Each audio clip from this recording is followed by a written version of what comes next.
7 दिसंबर 2025 की सुबह 11 बजे हरियाणा के यमुनानगर प्रतापनगर पुलिस स्टेशन में एक इमरजेंसी कॉल आती है कि NH 907 के पास की पॉपुलर नर्सरी में एक लड़की की सर कटी लाश पड़ी हुई है। बिना वक्त गवाए पुलिस जगधरी पाउंटा साहिब रोड से लगे पॉपुलर नर्सरी के पास पहुंचती है और देखती है कि चारों तरफ भीड़ उमड़ी हुई है। भीड़ को क्राइम सीन से दूर करते हुए पुलिस जब मौके पर पहुंचती है तो पाती है कि झाड़ियों में लड़की की लाश पड़ी हुई है, जिसके शरीर पर कपड़े नहीं है और उसका सर भी गायब है। क्राइम सीन को इन्वेस्टिगेट करने के लिए पुलिस ने कॉल करके scene of crime officers, crime investigating agency, dog squad and forensics team को बुलाया। जब तक बाकी टीम्स वहां पहुंचती तब तक पुलिस बॉडी को सबसे पहले स्पॉट करने वाले विजय से पूछताछ करने लगती है। बहादुरपुर गुरुद्वारे के पास सफेदे की नर्सरी लगाने वाला विजय पुलिस को बताता है कि वो लगभग 11 बजे गुरुद्वारे के पास पानी लेने जा रहा था कि तभी उसकी नजर पॉपुलर नर्सरी में लड़की की लाश पर पड़ी। ऐसे खौफनाक मंजर को देखकर विजय के हाथ पैर ढीले पड़ गए और खुद को संभालते हुए उसने तुरंत खेत के मालिक परमजीत संधू को कॉल करके इसके बारे में बताया। ये सुनते ही परमजीत की हालत खराब हो गई और उन्होंने 112 डायल करके पुलिस को इस लाश के बारे में जानकारी दी। परमजीत ने पुलिस से आशंका जताई कि यह बॉडी या तो एक रात पहले यानी 6 दिसंबर को या फिर उसी दिन तड़के यानी 7 दिसंबर 2025 की सुबह ही खेत में फेंकी गई होगी। इन्वेस्टिगेशन शुरू करते हुए सोको टीम ने क्राइम सीन से सैंपल कलेक्ट किए और पुलिस ने स्निफर डॉग्स की मदद ली।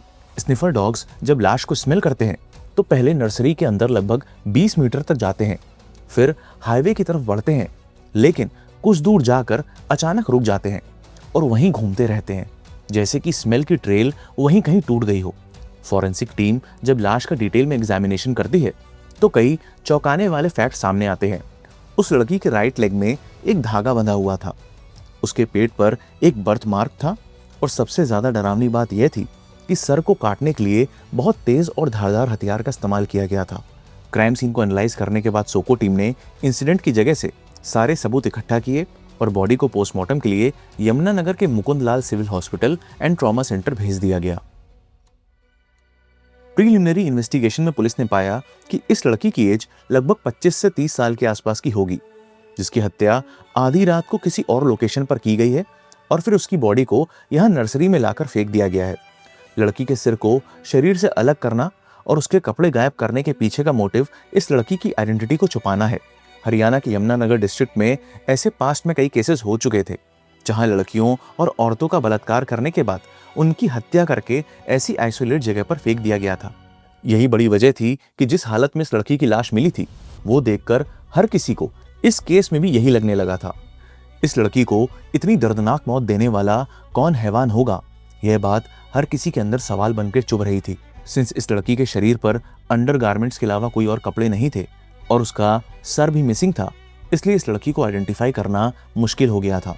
बिना आइडेंटिफिकेशन के इस केस को सॉल्व करना बेहद पेचीदा हो गया था, लेकिन इसे और कॉम्प्लिकेट कर रही थी वो लोकेशन जहां बॉडी बरामद हुई थी, क्योंकि बॉडी की लोकेशन के पास ही उत्तर प्रदेश और उत्तराखंड का बॉर्डर लगा हुआ था, जिसने पुलिस को सवालों में उलझा दिया था कि अपराधी हरियाणा, उत्तराखंड या उत्तर प्रदेश में से कौन से स्टेट से आए होंगे और हत्या करने के बाद कहां गए होंगे। इस इन्वेस्टिगेशन को 2 दिन बीत गए, लेकिन पुलिस को अपने सवालों के कोई भी जवाब नहीं मिले। इनफैक्ट पुलिस ने आसपास मौजूद सभी एरियाज में सर्च ऑपरेशन भी चलाया, लेकिन उस लड़की का कटा हुआ सर नहीं मिला। जब कोई भी लीड नहीं मिली तो पुलिस ने अपना ध्यान हाल में हुए मिसिंग केसेस पर शिफ्ट किया और यकीन मानिए ये डेटा सुन आप भी डर जाएंगे। 8 दिसंबर 2025 को पुलिस ने अपने पुलिस रिकॉर्ड स्टडी करना शुरू किए, जिसमें पिछले 10 दिनों में अंबाला में 13, करनाल में 25 और यमुनानगर जिले में 16 लड़कियों के लापता होने के केसेस दर्ज हो चुके थे और इन सभी मिसिंग लड़कियों की उम्र 16 से लेकर 35 के बीच थी। यानी सिर्फ 10 दिन में मात्र 3 जिलों में टोटल 54 लड़कियां गायब थी। यह तो सिर्फ रिपोर्टेड केसेस हैं, अनरिपोर्टेड की तो कोई गिनती ही नहीं है। जरा सोचिए यह आंकड़ा पूरे देश का क्या होगा। अब इस केस की बात करें तो जिस प्रतापनगर पुलिस स्टेशन के एरिया में इस लड़की की लाश मिली थी, वहां पिछले 10 दिनों में किसी भी लड़की के लापता होने की कोई भी रिपोर्ट दर्ज नहीं हुई थी। इसलिए पुलिस अब उन बाकी सभी 54 लड़कियों के पेरेंट्स से कांटेक्ट करने में लग गई जो पिछले 10 दिनों से लापता थी, लेकिन उसमें भी उन्हें कोई फायदा नहीं मिला। पुलिस के पास न विक्टिम की पहचान थी और न ही किलर का कोई सुराग। यह एक ब्लाइंड मर्डर केस बन चुका था। जिसे सॉल्व करना पुलिस के लिए बड़ी चुनौती था। हत्या के इस निर्मम तरीके ने पूरे इलाके में दहशत का माहौल पैदा कर दिया था, जिसके चलते पुलिस पर केस को जल्दी क्रैक करने का जबरदस्त प्रेशर था।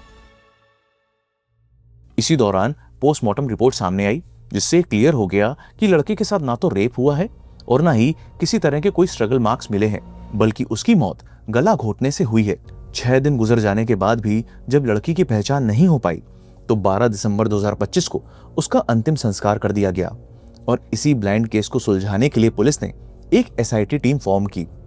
चूंकि ये इंसिडेंट उत्तर प्रदेश और उत्तराखंड के बॉर्डर के करीब हुआ था, इसलिए पुलिस की एक टीम हाईवेज के petrol pumps, bus stand and shops की 50 से ज्यादा सीसीटीवी फुटेजेस की स्कैनिंग करने में लग गई और दूसरी टीम मोबाइल कॉल डिटेल्स और डिजिटल एविडेंसेस को स्टडी करने लगी। बस यहीं से पुलिस के हाथ पहली लीड लगी। 6 दिसंबर 2025 की रात 11:34 पर अरैया वाला गांव की टाइल फैक्ट्री के सीसीटीवी कैमरा में एक कार नजर आई, जिसके अलॉय व्हील्स में लाइट लगी हुई थी।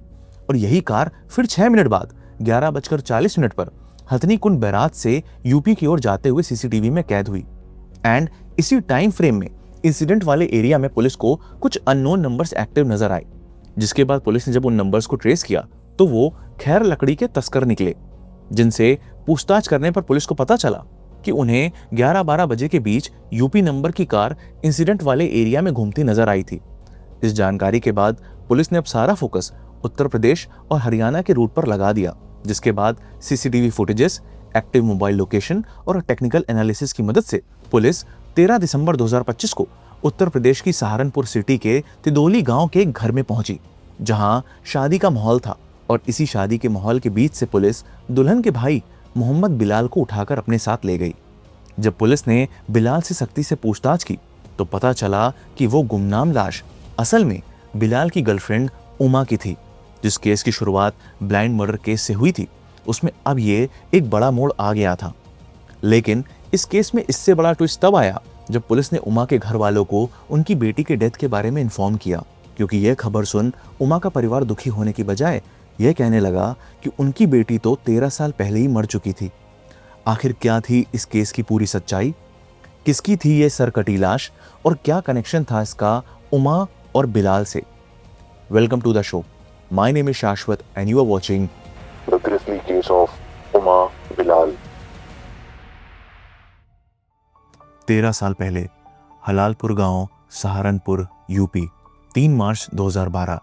17 साल की उमा अपनी 6 भाई बहनों में सबसे छोटी थी और इसी वजह से वो घर में सबकी लाडली भी थी। छोटी उम्र की होने के बावजूद उमा के घर वालों ने उसकी शादी तय कर दी थी, जहां उमा का होने वाला पति एक अच्छी जॉब में था। 3 मार्च 2012 को उमा के घर में मेहंदी का फंक्शन था और अगले दिन कुरुक्षेत्र के शाहाबाद से उमा के मंगेतर की बारात आने वाली थी। उमा भी इस रिश्ते से खुश नजर आ रही थी। इनफैक्ट उसने शादी के लिए अपनी मन पसंदीदा ड्रेस ली थी और मेहंदी की रस्म में अपने होने वाले पति का नाम भी लिखवाया था। उमा के चेहरे की यह मुस्कान देख घर में सभी खुश थे। घर पर रिश्तेदार इकट्ठा थे और घर के सभी लोग शादी की तैयारियों में बिजी थे। मेहंदी की सारी रस्मों के बाद करीब रात 9 बजे उमा थक कर सोने चली गई। करीब 1 घंटे बाद लगभग रात के 10 बजे जब उमा की बहन उसके कमरे में गई तो उमा कमरे से गायब मिली। इसलिए उसकी बहन उसे हर तरफ ढूंढने लगी। पूरे घर में उमा को तलाशने के बाद भी जब वो कहीं नहीं मिली तो उसकी बहन ने उमा के गायब होने की बात अपने पेरेंट्स को बताई और यह सुनते ही उनके पैरों तले जमीन खिसक गई। आखिरकार दुल्हन के गायब होने की बात कब तक छिपती और धीरे धीरे ये बात सभी रिश्तेदारों को पता चल गई और इसके बाद पूरे घर में हड़कंप मच गया। उमा को रात भर ढूंढा गया पर वो कहीं नहीं मिली। अगले दिन सुबह उमा के पेरेंट्स को पता चला कि उमा पड़ोस में रहने वाले लड़के जॉनी के साथ भाग गई है। ये सुनते ही उमा के पेरेंट्स का सर शर्म से झुक गया और घर में शादी का माहौल मातम में बदल गया। बदनामी और बेइज्जती के डर से उनका रो रो कर बुरा हाल हो गया था। ऊपर से बारात उनके दरवाजे पर खड़ी थी। ऐसे में उमा के मामा ने उमा की जगह अपनी बेटी को दुल्हन बनाने का फैसला किया और अपनी बेटी को शादी के मंडप में बिठा उसकी शादी करवा उसे विदा कर दिया। इसी दिन उमा के घर वालों ने उमा से सारे नाते रिश्ते तोड़ने का फैसला ले लिया और ये मान लिया कि उमा अब उनके लिए हमेशा के लिए मर चुकी है। उधर उमा ने जॉनी के साथ भागने के बाद कोर्ट मैरिज कर ली थी और शादी के 1 साल के भीतर ही उमा ने एक बेटे को जन्म दिया जिसका नाम उन्होंने ऋषभ रखा। हाथ से दिव्यांग जॉनी पेशे से पेंटर था और घर का खर्च वही संभालता था। शुरू में तो सब कुछ सही चला, पर समय के साथ दोनों के बीच में मनमुटाव बढ़ने लगा। आखिरकार रोज के झगड़ों से तंग आकर शादी के 11 साल बाद उमा ने जॉनी से अलग होने का फैसला कर लिया, जिसके बाद म्यूचुअल डिवोर्स लेकर वो सहारनपुर के गंगोत्री कॉलोनी में रहने लग गई। डिवोर्स के बाद उनके 11 साल के बेटे ऋषभ की कस्टडी जॉनी को मिल गई और वो खुशी खुशी अपने पिता जॉनी के साथ ही रहने लगा। भले उमा ने अपने पति से दूरियां बना ली थी, पर वो अपने बेटे से बहुत प्यार करती थी। अक्सर वो उससे मिलने या तो घर चली जाती थी या फिर कभी कभी ऋषभ खुद उससे मिलने आ जाता। उमा पहले ही अपने परिवार से दूर थी और अब पति से अलग होने के बाद वो बिल्कुल अकेली पड़ गई थी। इसी अकेलेपन को दूर करने के लिए वो अक्सर घूमने फिरने निकल जाती और इसी घूमने फिरने के दौरान ही साल 2023 में उमा की मुलाकात सहारनपुर के तिदोली गांव के रहने वाले 25 साल के मोहम्मद बिलाल से हुई, जो पेशे से टैक्सी ड्राइवर था। यह मुलाकात धीरे धीरे दोस्ती और दोस्ती से अफेयर में बदल गई और वक्त के साथ इनके रिश्ते इतने गहराते चले गए कि उमा बिलाल लिव इन में रहने लग गए, जहां बिलाल ही घर के सारे खर्च उठाने लग गया। बिलाल को उमा के पास से जुड़ी सारी बातें पता थी, इसलिए रिलेशनशिप में आने के बाद भी जब उमा अपने बेटे ऋषभ से मिलने जाती तो बिलाल को इसमें कोई ऐतराज नहीं होता। ठंड की शुरुआत होते ही नवंबर 2025 को उमा ने अपने बेटे ऋषभ के लिए सर्दी के कपड़े खरीदे और उसे ये कपड़े देने घर गई। लेकिन किसे पता था कि माँ बेटे की ये आखिरी मुलाकात होने वाली थी। उमा और बिलाल बहुत जल्दी शादी के बंधन में बंधने वाले थे और इस नई शुरुआत की खुशखबरी उसने अपने पड़ोसियों को भी दी थी। पर इससे पहले उमा इन नई खुशियों को जी पाती, उससे पहले ही उसकी बेरहम तरीके से हत्या कर दी गई और पुलिस ने उमा के मर्डर के आरोप में बिलाल को ही अरेस्ट कर लिया। अगर बिलाल खुद राजी खुशी उमा से शादी करने वाला था तो आखिर वो उसकी निर्मम हत्या क्यों करेगा? इस सवाल के जवाब को जानने के लिए पुलिस बिलाल को पुलिस स्टेशन लेकर आई और उससे पूछताछ करने लग गई। पहले तो बिलाल ने जुर्म कबूलने से इनकार कर दिया, लेकिन जब पुलिस ने अपने तरीकों से पूछा तो बिलाल टूट गया और उसने काली रात के साए में हुए भयानक अपराध का किस्सा बताना शुरू किया। Gangotri colony, Saharanpur, UP. 6 दिसंबर की शाम 6 बजे बिलाल अपने दोस्त की स्विफ्ट कार लेकर गंगोत्री कॉलोनी में उमा से मिलने आया। उमा बिलाल से शादी करने के लिए वैसे भी बहुत एक्साइटेड थी, इसलिए बिलाल को घर आते देख वो खुशी से झूम उठी। तभी बिलाल ने उससे कहा कि एक सरप्राइज है, चलो मैं तुम्हें बाहर घुमा कर लाता हूँ। ये सुनते ही उमा अपनी favourite black white salwar kameez पर ब्लैक जैकेट पहन और रेड शॉल ओढ़ एक्साइटमेंट में तैयार होकर बिलाल के साथ घूमने को रेडी हो गई। कार में बैठने के बाद जहां उमा के दिमाग में मौज मस्ती सवार थी, वहीं बिलाल के मन में कुछ और ही चल रहा था। उमा को गाड़ी में घुमाते हुए बिलाल ने हिमाचल प्रदेश के पाउंटा साहिब की तरफ अपनी गाड़ी मोड़ दी और हाथीकुंड बैराज से वो यूपी के रास्ते हरियाणा में एंटर कर गया। उमा जहां लगातार बिलाल से बात करने में लगी हुई थी, वहीं बिलाल चुपचाप उसकी बातों को अनसुना कर अपने दिमाग में बसे उस शैतानी प्लान को अंजाम देने की फिराक में था। कार एक जगह से दूसरी जगह घुमाते घुमाते रात के 8 बज गए थे और चारों तरफ अंधेरा छा चुका था। चूंकि शनिवार होने के चलते वीकेंड की वजह से कलेसर नेशनल पार्क के पास टूरिस्ट की काफी भीड़ थी। पहले तो बिलाल ने किसी होटल में ठहर कर शाम बिताने का आइडिया दिया और पौता में कई रूम भी तलाशे, लेकिन टूरिस्ट की बढ़ती भीड़ देख उसने वो प्लान बदल दिया और उमा से कहा कि चलो जंगल की तरफ चलकर किसी शांत इलाके में कोई सही होटल देखते हैं। बिलाल के खौफनाक इरादों से अनजान उमा उसकी कई हर बात से राजी हो जाती। इसी रास्ते पर चलते हुए बिलाल ने 2-3 बार बिल्कुल सुनसान एरिया में कार को रोकने की कोशिश की, लेकिन कोई ना कोई वजह से उसे उमा को मारने का सही मौका नहीं मिला। रात बढ़ती जा रही थी और अंधेरा गहराता जा रहा था और होटल ढूंढने की आड़ में पूरा जंगल पार हो गया, पर बिलाल को कोई परफेक्ट लोकेशन नजर नहीं आई। बिलाल उमा को मारने के लिए शुरू से अब तक 100 किलोमीटर के ऊपर चल चुका था और अब उसके अंदर की बेचैनी बढ़ती जा रही थी। तभी वो लोग हरियाणा के यमुनानगर डिस्ट्रिक्ट के नेशनल हाईवे पर पहुंचे और बिलाल ने उसी हाईवे के नीचे कच्चे मैदान में गाड़ी उतार दी, जहां बिल्कुल अंधेरा था। फिर बिलाल ने उमा से कहा कि चलो कार में रोमांस करते हैं।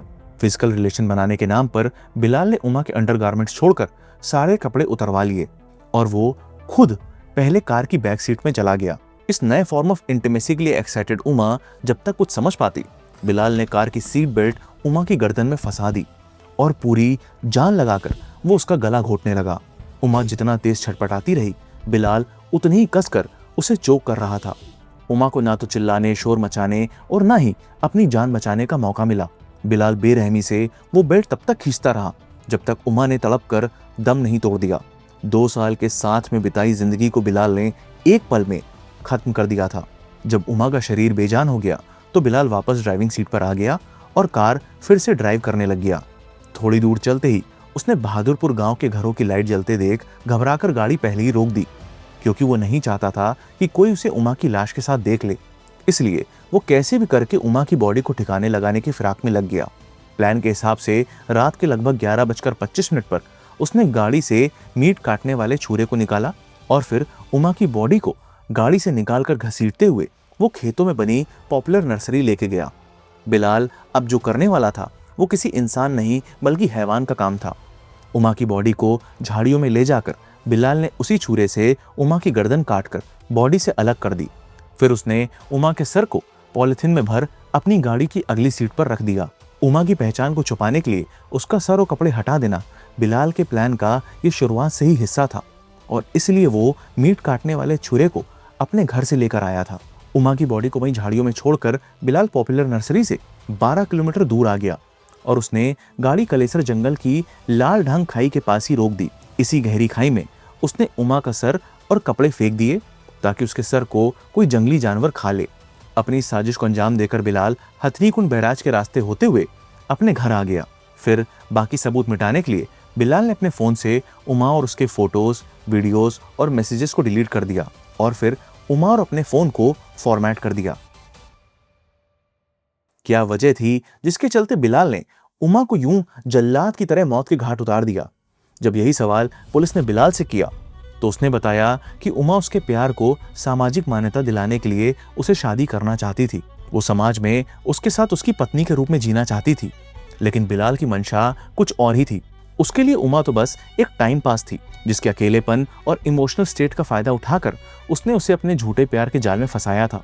वो उमा के साथ सिर्फ और सिर्फ अपनी हवस मिटाने के लिए जुड़ा हुआ था और उसके ये इरादे प्यार के दिखावे में पूरे भी हो रहे थे।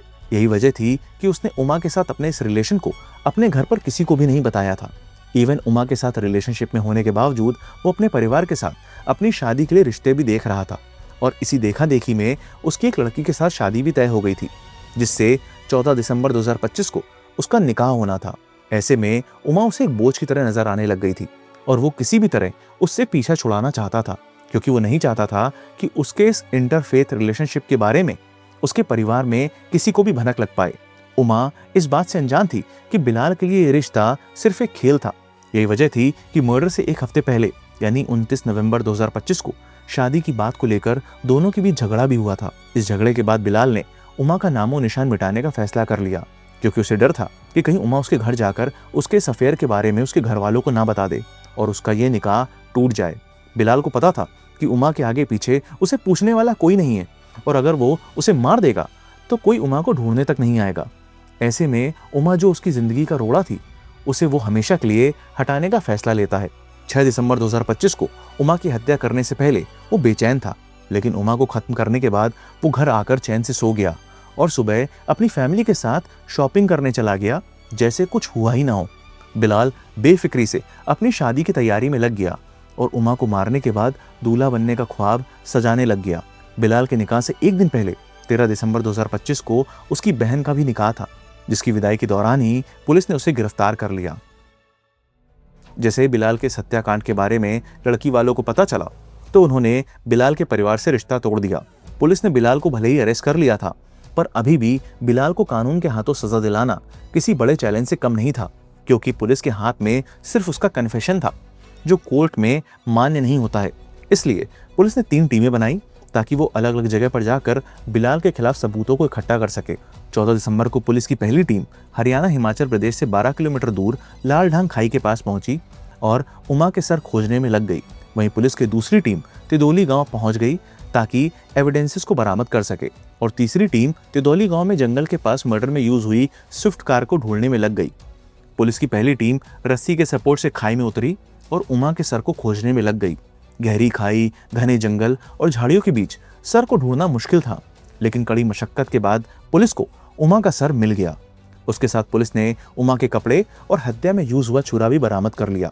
पुलिस की दूसरी टीम ने बिलाल के घर से उमा का आधार कार्ड, मोबाइल फोन्स, बिलाल के कपड़े जिसे पहनकर उसने उमा की हत्या की थी और उमा को दिए गए गिफ्ट भी कलेक्ट कर लिए।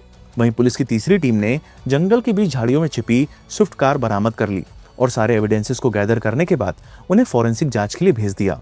उमा के सर की फॉरेंसिक जांच और उसका पोस्टमार्टम करने के बाद पुलिस ने वो सर अंतिम संस्कार के लिए उसके परिवार को सौंप दिया। फिलहाल बिलाल की रिमांड खत्म होने के बाद उसे जेल भेज दिया गया है। उमा का ट्रेजिक एंड 6 दिसंबर 2025 को नहीं बल्कि 13 साल पहले ही शुरू हो गया था, जब उसके परिवार ने उससे सारे संबंध तोड़ लिए थे। डिवोर्स और अपने परिवार से दूरी के बाद उमा वॉज इमोशनली स्टार्विंग और बिलाल जैसे शिकारी इस अकेलेपन को आराम से भाप लेते हैं। बिलाल ने उसे सिर्फ प्यार ऑफर नहीं किया बल्कि वो 13 साल का वॉइड फिल किया, और जब कोई अफेक्शन या सामाजिक मान्यता के लिए डेस्परेट होता है तो उनके सर्वाइवल इंस्टिंक्ट्स शट डाउन हो जाते हैं और यहीं से गड़बड़ शुरू होती है। एक टैक्सी राइड से शुरू हुई कैजुअल मीटिंग का बहुत जल्द लिव इन और शादी तक पहुंच जाना एक मेजर रिस्क फैक्टर था। अब अगर एनाटॉमी ऑफ डिसीट की बात करें तो मॉडर्न क्राइम्स में बिलाल डबल लाइफ सिंड्रोम को रिप्रेजेंट करता है। बिलाल के लिए उमा सिर्फ एक ऑब्जेक्ट फॉर ग्रेटिफिकेशन थी, नॉट अ ह्यूमन बीइंग। उसके कन्फेशन में उमा को टाइम पास बताना, उसका बेरहम तरीके से गला काटने के बाद चैन से घर आकर सो जाना और फिर अगले दिन शॉपिंग के लिए जाना shows complete lack of empathy. इस केस में उमा की फैमिली भी कहीं ना कहीं साइलेंट कल्प्रिट है और यह बात बहुत से लोगों को चुभेगी भी। माना उमा का 17 साल की उम्र में घर से भाग जाना गलत था, बट अपनी ही बेटी से यूं परमानेंटली कट ऑफ कर उसे समाज में खुद से जूझने के लिए अकेला छोड़ देना, जहां आज हर मोड़ पर शैतान घात लगाए बैठे हैं, कहां तक सही है? वो कहते हैं a scolding parent is better than a grieving parent. अगर डिवोर्स के बाद भी उमा के पेरेंट्स उसे रिकनेक्ट करते तो शायद आज वो जिंदा होती। ये 13 साल का ग्रज उमा से फैमिली के रूप में उसका सेफ्टी नेट ले गया और इसका फायदा बिलाल ने उठाया, जो जानता था कि उमा के आगे पीछे उसे पूछने वाला कोई नहीं है। यह केस दिखाता है कि शैतान ऑफन एक नॉर्मल चेहरे के पीछे छुपा होता है। बिलाल कोई नॉन क्रिमिनल नहीं था, बल्कि वो एक बॉयफ्रेंड, टैक्सी ड्राइवर, एक भाई भी था जो अपनी बहन की शादी के लिए तैयार हो रहा था। यह केस ये भी सिखाता है कि माना अकेलापन पेनफुल होता है, लेकिन इसे दूसरे का हथियार ना बनने दे। आज के वक्त में ये बात लड़का और लड़की दोनों के लिए अप्लाई होती है। कभी किसी रिलेशनशिप में जाने में हड़बड़ी ना करें। फैमिली ना सही तो एटलीस्ट कुछ ऐसे खास दोस्त रखें जिनसे आप किसी अनजान जगह पर जाने से पहले लाइव लोकेशन शेयर कर सकें। वर्ड्स से ज़्यादा अपने इंट्यूशन पर ट्रस्ट करें। अगर कोई प्लान इलॉजिकल और अनसेफ लग रहा हो तो साफ मना कर दें। एंड टू द फैमिलीज, अपने बच्चों को माफ़ करना सीखें, because your honour is not worth more than their headless body lying in a nursery. अगर आप क्राइम केसेस ऑडियो फॉर्म में सुनना पसंद करते हैं तो आप स्पॉटिफाई पर हमारे पॉडकास्ट को सुन सकते हैं, जिसका लिंक डिस्क्रिप्शन में दिया हुआ है। और ढेर सारा प्यार और सपोर्ट देने के लिए दिल से थैंक यू। और प्लीज़ रॉन्ड को सब्सक्राइब कर हमें सपोर्ट करें।